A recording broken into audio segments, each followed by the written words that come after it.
You're here again, are you? Back for more of Absolutely Haunted's ghostly tales? Well, we might let you in if you like, comment and subscribe. Better hurry though. You never know what's waiting in the dark when you're alone. Have you ever been curious about what happens after you die? I have, but sometimes I wonder if the answer is something I really want to know. Can you imagine if there truly is nothing after death? No afterlife, no ghosts, no spirits, just eternal nothingness. Could there be anything more horrifying than the thought that one day, you will simply cease to exist? That fear, that gnawing uncertainty, is what led me to join the local paranormal group. Looking back, I wish I hadn't. The knowledge I have now is more than I can bear, and what happened to me at Eastman Manor is something I desperately wish I could forget. But just like the souls trapped within its walls, I will carry my knowledge into eternity. Brian called me last Saturday, asking if I had any plans for the next couple of days. The group was heading up to Eastman Manor on Sunday, and they needed an extra set of hands. I jumped at the chance. In hindsight, I should have stayed home. As we drove up, I was stunned by the sheer size of the place. 52 rooms, someone said. Jack assured us there was no way we would be able to cover the entire house. Instead, we set up headquarters in the dining room, wiring rooms and hallways with cameras while the rest of the house would be explored with handhelds. The interior of the place was immense, its eerie vastness pressing in like a silent weight. Stepping inside felt unsettling, as if I had wandered into a mausoleum rather than a home. The air was heavy with an almost spectral stillness, and every footstep echoed unnaturally, swallowed by the cavernous emptiness.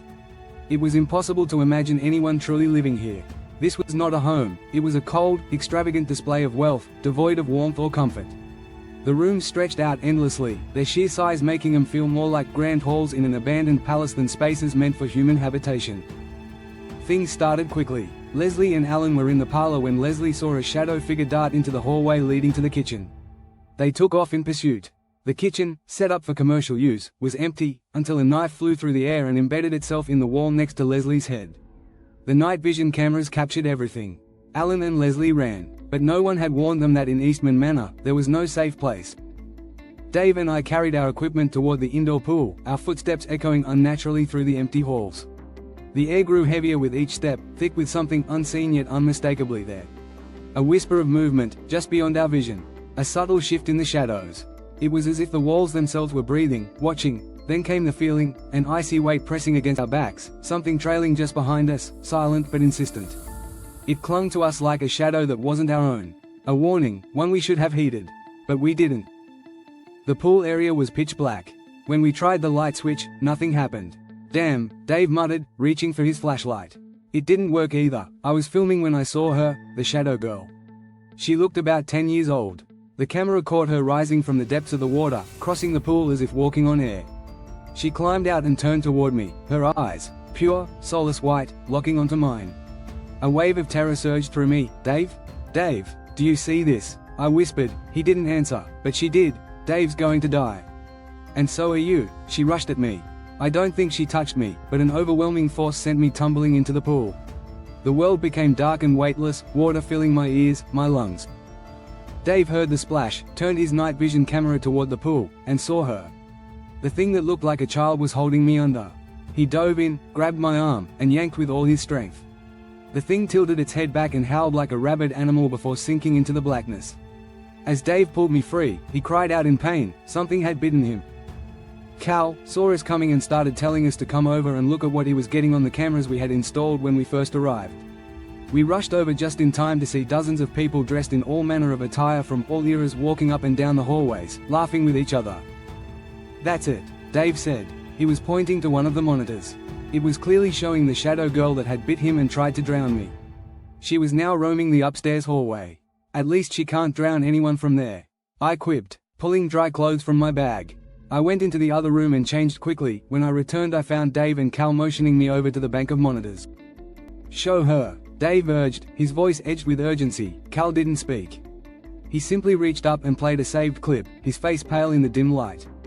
The footage flickered to life, and what I saw sent an icy shock down my spine. A small shadowy figure, a little girl, emerged from the darkness, her form barely solid, shifting like smoke. She moved toward the camera with an unnatural glide, her head tilted just slightly, as if she could already see us watching. Then, without warning, she began to rise, not jump.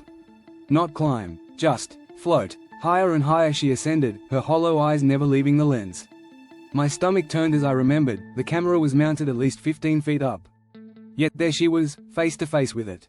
And then she just lingered. For minutes, she hovered there, staring, no, boring into the camera with a malevolence so intense it made my breath hitch. Like she knew we were watching. Like she wanted us to see. A slow, twisted grin curled on her lips. And that's when I felt it, the sheer, primal terror clawing at my chest. It scared the hell out of me. The monitor flickered, its grainy feed locked onto the moonlit lawn outside. Shadows slithered between the trees, forming shapes, figures. Dozens of them. They emerged silently from the dense forest, their movements slow, deliberate, unnatural. They did not wander.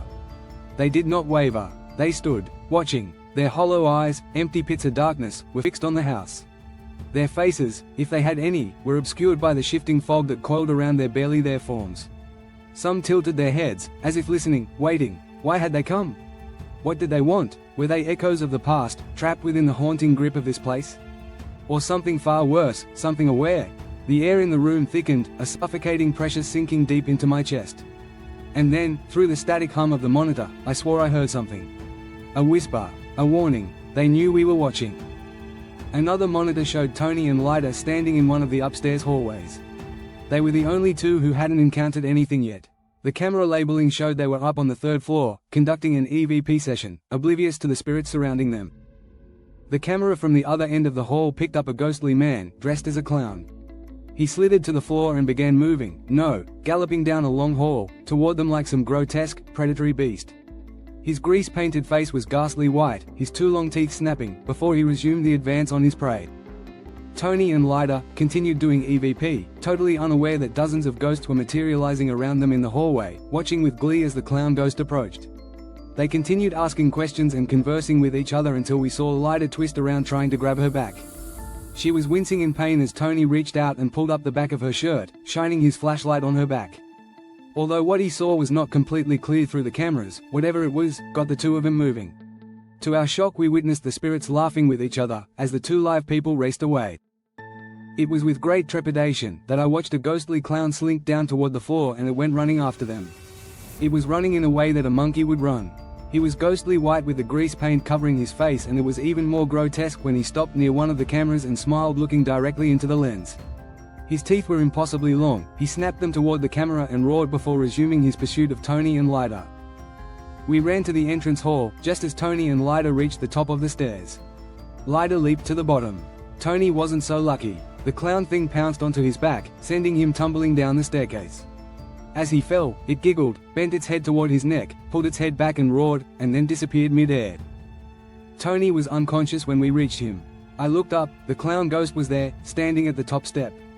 Fresh blood was running from its mouth. "Don't come here again," it snarled before vanishing. Cal called an ambulance. We left everything behind, our equipment, our curiosity, our desire for answers. Nothing was worth spending another second in that house. We all followed the ambulance that was rushing Tony to the hospital. "Okay," we said. "What do you need to know?" "Well, the other doctor said that you all reported that your friend fell, and yes, he does have injuries that can be explained by a fall, but it is the other injury I am concerned with," he said. We looked confused. "Another injury?" we inquired. "Yes, let me show you." I took a picture of it. He pulled the phone out of his pocket and quickly brought up what he wanted us to explain. My breath caught, as I was sure everyone else's did too, for there on his screen was a photo taken of the back of Tony's neck, and it clearly had a huge piece of flesh missing from a very inhuman-looking bite. "Can you explain this?" the doctor asked, but unfortunately, the truth was not something he would ever be able to accept. I think he left more confused than when he came. As the doctor walked away, I turned to the others. "You know that equipment? That house can keep it. There was no way in hell I was ever stepping foot in Eastman Manor again."